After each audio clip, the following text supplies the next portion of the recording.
Hi kids, it's me, your teacher Ian, and I'm here to help you answer the activities in your module in English 1. Our topic, details in short stories and poems.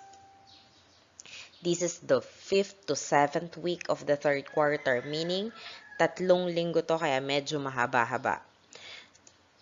Sa mga hindi pa nakakapag-subscribe sa aking channel, mag-subscribe na kayo para updated lagi kayo sa lahat ng latest videos na i-upload ko. And if you want to get notified whenever I upload videos, just click the notification bell.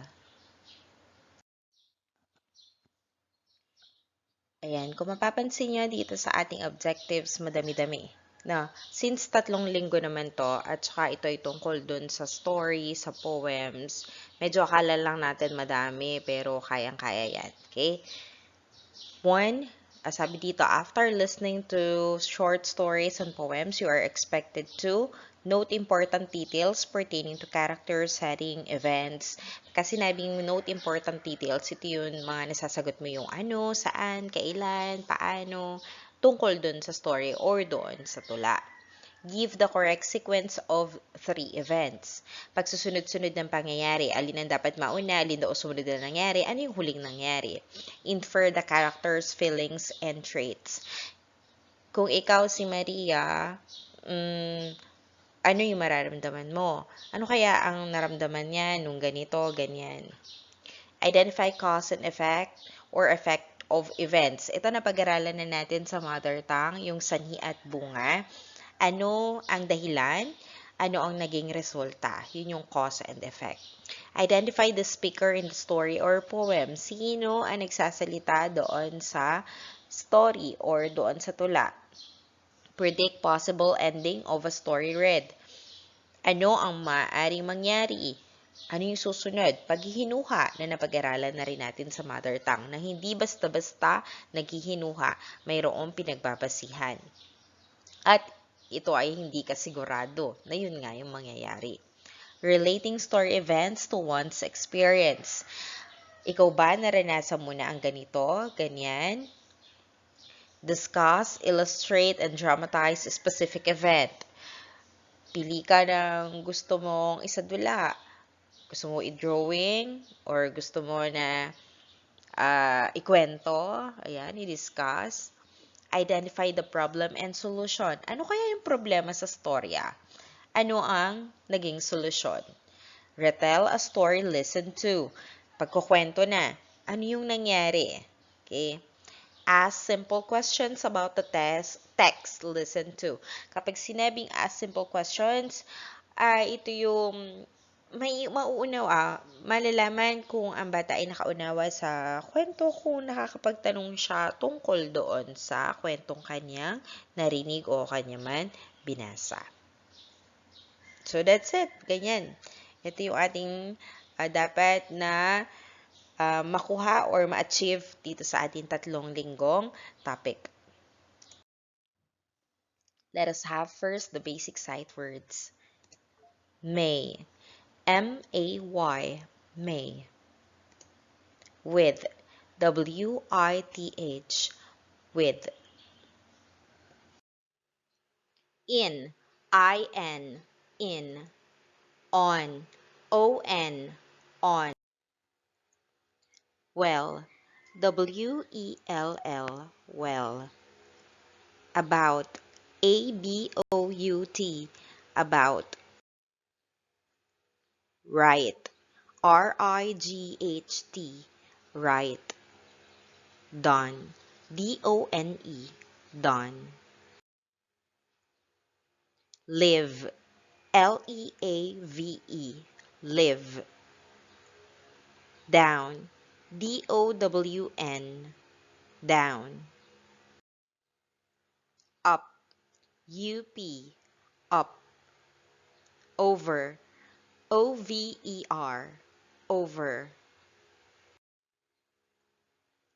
Like. L-I-K-E. Like.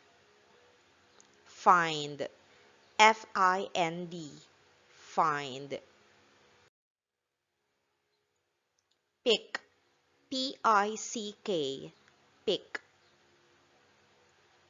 Close. C-L-O-S-E. Close. Over. O-V-E-R. Over. Under. U-N-D-E-R. Under. See. S-E-E. See. Saw. S-A-W.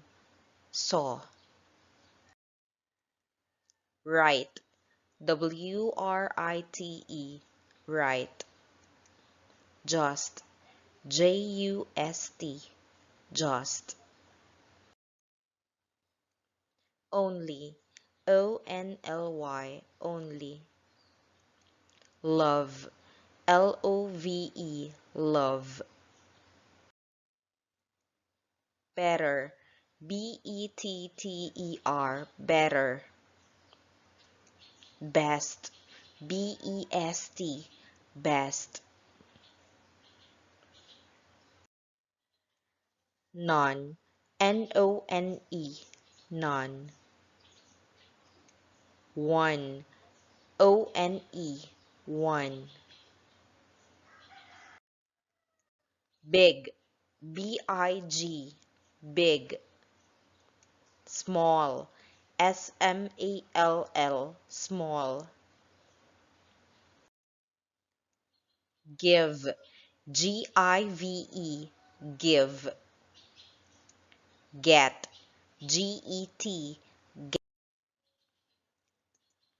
Eat. E-A-T. Eat. Book. B-O-O-K. Book. Are you familiar with short stories and poems? You have possibly read and listened to different stories and poems such as fairy tales and other bedtime stories. These stories or poems tells us what the characters feel and do. They may also teach us important lessons in life. Yung mga short stories, ayan, kahit ang mga tula, ito ay may mga ginpong aral na ating natututuhan. Siguro marami na kayong napakinggan. Hindi man ninyo matandaan, pero sigurado binabasahan kayo ng inyong mga magulang bago matulog ng mga kwento, kwentong bata. Or kung hindi man doon ay noong kayo ay kinder, na kinukwentuhan kayo ng inyong guro. Ayun yung ating short stories, yung mga kinukwento nila. Yung mga tula naman ay medyo madalang pa sa inyo, ano? Pero yan ay makikita ninyo, may encounter nyo din. By reading or listening carefully to stories and poems, you are able to determine the important details pertaining to the given topic, characters, settings, and other events. So sa pakikinig, o kaya naman sa pagbabasa, nalalaman mo kung sino-sino ba yung tauhan, saan nangyari, kailan nangyari, paano nagkaganto, paano nagkaganon. By knowing these details, you are able to answer questions asked related to the given stories or poems. Kung nakinig ka ng mabuti, nabasa mo ng maayos, naunawaan mo, masasagot mo yung mga tanong na kailan, saan, paano, bakit, ano pa, ano, yan. Yun yung dun sa tinatawag natin na noting details. Have you received a gift before? Nakatanggap ka na ba ng regalo? Yan, babasahin natin yung kwento. You may also listen to it by asking your parents or guardian to read it for you. But I'm gonna read it for you. Ako na, si teacher na yung magbabasa. You have to listen carefully. Ito na yung story, The New Toys. Jay and Joy have new toys. Jay has a new toy car. It is small but shiny. Ito si Jay, ang bago niyang laruan ay toy car. Meanwhile, Joy has a new doll. It is big and beautiful. Kay Joy naman ay new doll. Their Tita May gave these gifts to them during their birthday. She hid them behind the table to surprise them. Si Tita May ang nagbigay ng mga laruan dito sa dalawang bata, kay Jay at Choi. At ito ay binigay noong birthday nila. They hurriedly looked for the hidden gifts. When they saw them, they immediately opened them. They jumped for joy when they saw their new toys. Ayan, masaya-masaya yung dalawang bata nung makita yung kanilang regalo. They were just what they wished for. They thanked and kissed their tita. They loved their new toys. And sa sobrang katuwaan, ay hinalikan at syempre, pinasalamatan nila yung kanilang tita. At love na love nila yung kanilang bagong laruan. Answer the questions below. Ito ay tungkol doon sa binasa ni teacher na The New Toys. Who received gifts during their birthday? Sino daw yung nakatanggap ng regalo? Or sino-sino? Who gave them the gifts? Sino nagbigay ng regalo sa kanila? Where did she hide the gifts? Saan itinago yung mga regalo para dun sa dalawang bata?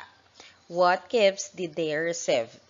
Ano daw yung na-receive o ano yung natanggap na regalo ng dalawang bata? What did they do when they found the gifts? Ano yung ginawa nila nung makita nila yung regalo? Learning Task 1. Read the poem below. You may also listen to it by asking your parents or guardian to read it for you. Then, arrange the given events in their correct order or sequence. Do this in your notebook. Ito ay susulat na yung kanina, pwedeng sagutan lang kayo ng pa-oral or pasalita. This one will be written in your notebook. At syempre, if you can read the poem, you may do so, no? Pwede ikaw na. Kung hindi naman, edi syempre si teacher magbabasa. At the zoo. I went to the zoo with my cousins and friends. First, we saw a deer with its long antlers. Then, we saw a giraffe with towering neck and long legs. Then, we saw a monkey jumping from tree to tree. And then, an elephant with ears waving at me. Then, a crocodile with long tail and sharp teeth. Then, a bear as white as milk. Then, a zebra with stripes from head to feet. And then, a big lion sleeping in its den. It was a wonderful and amazing day at the zoo. Ito yung pagsusunod-sunurin ang pangyayari, no? Pumunta sila sa zoo at may nakita silang mga hayop. Una, yung deer, usa, na may mahabang sungay. Yung giraffe, na mayroon daw mahabang leeg at mga legs. Yung monkey, na naglalambitin sa puno. Yung elephant, na may malaking tenga. Crocodile, na may matalas ng ngipin. Yung bear, ano bang bear sa Tagalog? Oso. Maputing oso. Siguro ito yung sa snow, no? Na oso kasi white as milk. And then, yung zebra na may mga stripes o guhit-guhit. At yung pinakahuli na nakita nila ay yung natutulog daw na leon. And the ending, it was a wonderful and amazing day at the zoo. Napakasaya at magandang paggala sa zoo. Ang naranasan ng magpipinsan at magkakaibigan kasi with my cousins and friends. Look at the picture below. Using the poem that you have just read or listened to, tell which animal the characters first saw. Okay. Alin daw unang nakita? Write A for the first animal, B for the second, and so on. Do this in your notebook. Lalagyan nyo to ng A, B, C, D. Ilan ba? 8. A, B, C, D, E, F, G, H. Hanggang letter H. Kung alin dyan ang nauna. Ito bang monkey, That will be your letter A kung yan yung nauna, ha? Hindi na kailangan i-drawing, lagyan na lang number 1 to 8, tapos maglalagay ka ng letter kung alin dyan yung nauna. Sa pinakang last ay letter H. Okay? So, yun lang, yung A, B, C, D. Ganun yung pagsusunod-sunod na gagawin niya. Short stories and poems are important sources of life lessons. Totoo naman yun. Yung mga may ikling kwento, kahit nga, di ba yung mga may ikling kwento like fairy tales na ginagawang movies. Yan, for sure, napanood nyo. Nagtuturo sa atin ng kwento na kapupulutan natin ng aral. Okay? Nagbibigay sa atin ng aral, kasi sinabing life lessons, na pwede natin na-apply sa ating mga buhay. As a young child, you are expected to read and listen to different stories and poems appropriate to your age or level. Oo naman, yung mga stories na dapat fit for your age, yung pambata, yan. Yun yung mga dapat na basahin. After reading or listening to them, it is necessary that you are able to understand their meanings and details. Nawawalan ng saysay ang pagbabasa at pakikinig kung hindi mo naman ito nauunawaan. One of the ways to show that you understand the story or poem that you have read is by noting details. Ito yung alam mo kung sino yung gumanap sa kwento, saan ito nangyari, kailan ito nangyari, at bakit nangyari ang ganito, ang ganyan. Kapag daw ito ay nasasagot mo, ang ibig sabihin lang nun, naunawaan mo ang kwento. You can note important details by describing the characters, the setting, when and where the story happened. Ito na yung sinabi ni teacher na kailan, saan nangyari, and the events. Siyempre, yung mga pangyayari doon sa kwento, naunawaan mo. Bakit pumunta siya ng tindahan? Anong ginawa niya doon?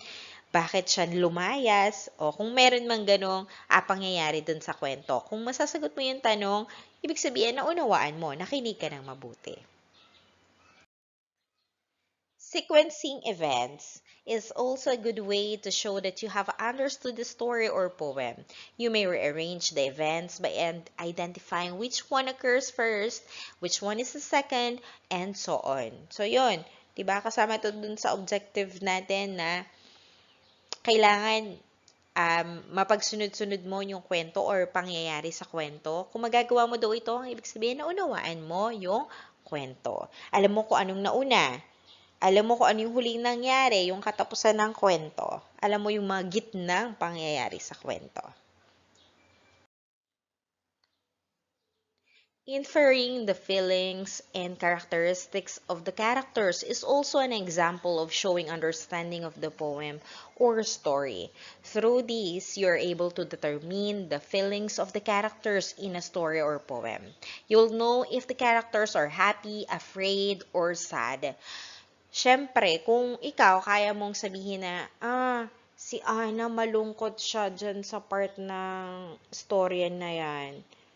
Kung na-identify mo ng maayos, natutukoy mo ng tama ang nararamdaman ng character doon sa story na iyong pinakikinggan o binabasa, isa yung indication na nauunawaan mo yung binabasa mo o yung pinakikinggan mo.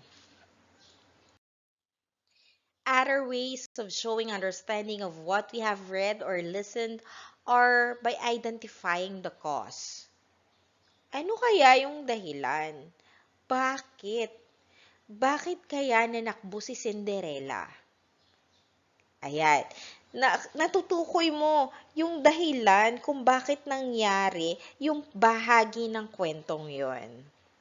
Bakit kaya nakatulog si Sleeping Beauty? Si Snow White kaya, bakit din siya nakatulog? Sino kaya lumason kay Snow White? 'Di ba?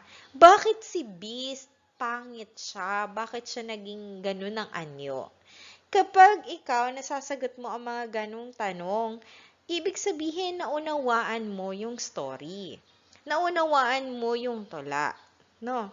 Dahilan. identifying the cause. Learning task 2. Read the story. You may also listen to it by asking your parents or guardian to read it for you. Then, answer the questions that follow. Do this in your notebook. Yung pagsasagot ay sa notebook na lang. Syempre, answer lang yung ilalagay doon sa inyong notebook. At babasahin ni teacher yung story. Spotty and furry. Pag sinabing spotty, yan, o katulad niyan. Maraming spots. Yan, top spots. Tapos kapag sinabi naman furry, mabalahibo. Malago ang balahibo. Ah, listen na ha. There was an animal shelter in our barangay. It took care of different animals, including cats and dogs. Pag sinabing siya, animal shelter, ito ay yung lugar para doon sa mga aso, pusa, lahat ng mga nasa lansangan siguro na mga hayop or yung kailangan ng aruga, pinabayaan na ng amo, ganyan. But due to lack of financial support, it decided to close or shut down. Yan, kailangan na daw na isarado. Pag sinabing shutdown, hindi na sila mag-ooperate, hindi na sila pwedeng mag-alaga pa ng mga animals. Bakit? Dahil sa kakulangan sa budget or wala nang financial, wala nang sumusuporta doon sa animal shelter. Wala na nagbibigay ng funds, ng pera para mayroong pangkain yung mga hayop at syempre doon sa nag-aalaga, di ba? Many animals would be affected by this. So my family decided to adopt a puppy and a kitten. They were really cute and calm. Pag sinabing adopted, ayan, nag-adopt or umampon sila. Yung family daw, family nung dito sa story yung nagsasalita, ay nag-adopt ng or umampon ng puppy, tuta at saka ng kuting. O, tuta at kuting ang kanilang inampon ha. Para saan? Para matulungan din naman yung animal shelter. Kasi saan nga ba naman mapupunta yung mga yun? Ay di, papabayaan din kung walang gagawang pag-aampon. At itong mga naampon nila na tuta at saka pusa ay napaka-cute daw. At syempre, calm, ano ba pagka-calm? Hindi mabangis, no? Or yung, tahimik lang. Yan, calm. They did not have names yet. I wanted to give them nice names. Wilson, my brother, asked me, what names will you give them? Ayan, wala pa kasi name yung mga tuta, kaya yung kapatid niya, na si Wilson, tinanong siya, ano daw yung ipapangalan niya. I will give them names that best describe their characteristics, I replied. The puppy has black spots in its body, so I named it Spotty. The kitten has white long fur, so I called it Furry. Ayan. Yung pangalan na ibinigay niya, or nung nagsasalita dun sa kwento, binigay niya dun sa aso since ito daw ay maraming spots, ang pinangalan niya Spotty, dun sa tuta na aso. Tapos dun naman sa pusa, since ito daw ay pabalahibo, ang pinangalan niya ay Furry. I was so happy with the names I gave them. I will love and take care of them. They have finally found their new home. Ayan, alagaan niya mabuti dahil natagpuan na yung bagong tahanan. Ayan, magsasagot na tayo at letter lang ang isusulat. O, di ba? May pagpipilian. Okay? Kung nakinig ka mabuti, for sure masasagot mo to ng tama. Number 1, what is the reason why the animal shelters shut down? Bakit daw nagsarado yung animal shelter? A, overcrowded shelter, punong-puno na. B, lack of fund, wala ng pondo. C, bought a puppy and a kitten, kasi bumili ng tuta at saka ng kuting. Number 2, what did the family do to save some animals? Ano daw ginawa ng family para masagip naman yung ibang hayop? A, adopted a puppy and a kitten. B, gave donations to the shelter. C. Destroyed buildings. Yung A, umampon. B, nagbigay ng pera or kung ano man donation. At C, sinira daw yung buildings. Number 3, what animals did they adopt? Ano yung inampon nila? A, a kitten and a puppy.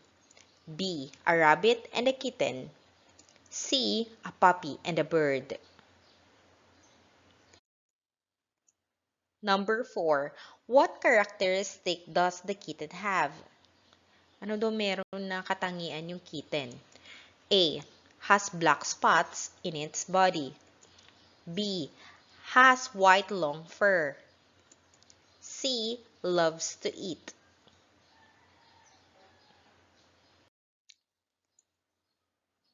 Number 5, what characteristic does the puppy have? A, has black spots in its body. B, has white long fur. Sa puppy to ha, dun sa tuta. C, loves to eat. Kanina, yung kuting. Ngayon, para naman dun sa tuta. Number 6, who is the speaker's brother? Sino daw yung kuya na nagtanong sa kanya kung anong ipapangalan niya dun sa mga inampon nila? A, Spotty. B, Wilson. C, Furry. 7, what is the name of the puppy? A, Spotty. B, Wilson. C, Furry.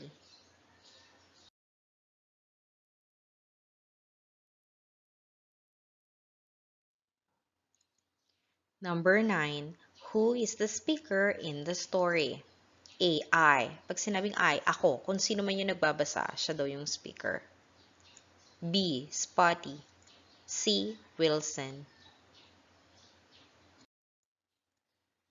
Number 10, what did the speaker feel after adopting and naming the puppy and the kitten? Ano daw yung naramdaman nung speaker o yung nagsasalita or bumabasa doon sa kwento? Pagkatapos nilang ampunin at mapangalanan itong tuta at yung kuting. A, sad. B, afraid. C, happy. Learning Task 3. Read the stories below. You may also listen to them by asking your parents or guardian to read them for you. Then, identify what would happen next in each situation as shown by the illustrations. Write the letters of your answers in your notebook. You don't need to worry that much kasi nga mayroon naman pagpipilian. Basta makinig ka lang ng mabuti. Identify mo lang kung anong yung mangyayaring susunod, no? Number 1, Jason has a dog named Bantay. One rainy day, it got all muddy. Pag sinabing muddy, nagputik. Naputikan daw, nagputik yung alaga niyang aso. Kasi nga, umulan, ayun, nagputik yung kanyang alaga. Jason decided not to let Bantay in as it might make the house dirty. Hindi niya pinapasok sa loob ng bahay kasi nga magdudumi pa, no? Kasi nga yung aso ay maputik. What do you think happened next? Sa tingin mo, alin dito yung sunod na nangyari? O you choose from A, B, or C. I will not explain anymore what is happening there in each picture kasi kita nyo naman. Ano? Paula was working on her assignment. When she finished it, her mother had already prepared their food for dinner. Her mother called her after. Ayan, si Paula daw ay tapos na. Tapos na magawa ng kanyang assignment. Tapos, yung kanyang nanay nakapag-prepare na rin ng makakain for dinner. At tinawag na siya ng kanyang nanay para kumain. Alin daw dito ang sunod na mangyayari? Alin kaya? Sa tingin mo? Is it A? Is it B? Or C? Learning task 4. Read the story. You may also listen to it by asking your parents or guardian to read it for you. Then, answer the questions that follow. Do this in your notebook. Again, sa notebook ito, no? At syempre, ang inyong lingkod, babasahin yung story. Yeah, medyo mahaba-haba. Listen carefully. The title of the story, The Missing Book. When we say missing, nawawala. It was late in the evening. Anthony was very sad. He could not find his English book. What he remembered was he placed it on his study table. Ayan, to si Anton, hindi malaman saan niya nalagay yung kanyang English book. Ang alam niya, pinatong niya lang doon sa study table. Check your cabinet, his mother told him. Maybe it's there. Anthony opened his cabinet. He checked all the drawers. He removed all his clothes to check if the book was there. Unfortunately, it was not there. Ayan, ang ginawa niya, hinalungkat niya na yung cabinet niya. Sabi kasi ng nanay niya, baka daw nandun lang yun. So, hinalungkat niya, tinanggal niya yung kanyang mga damit. Kaso, wala. He was really lonely. Check your bag, his father said. But it was not there too. Kahit sa bag, wala. I have to find it, Anthony whispered. Oh, I went to the bahay kubo in the garden to study there. He suddenly remembered. I have to check it there. Ayan, naalala niya, pumunta pala siya dun sa bahay kubo at nag-aaral siya dun. So, yun, pupuntahan niya. His mother joined him in looking for his book in the said bahay kubo beside their house. Yan, kasama yung nanay niya, pumunta siya doon sa bahay kubo. It was there. His English book was there. I found it! Anthony shouted. Ayan, nakita na nila nandun pala sa bahay kubo. He thanked his mother and father for helping him find his book. He then finished the last part of his assignment and placed his book in his bag.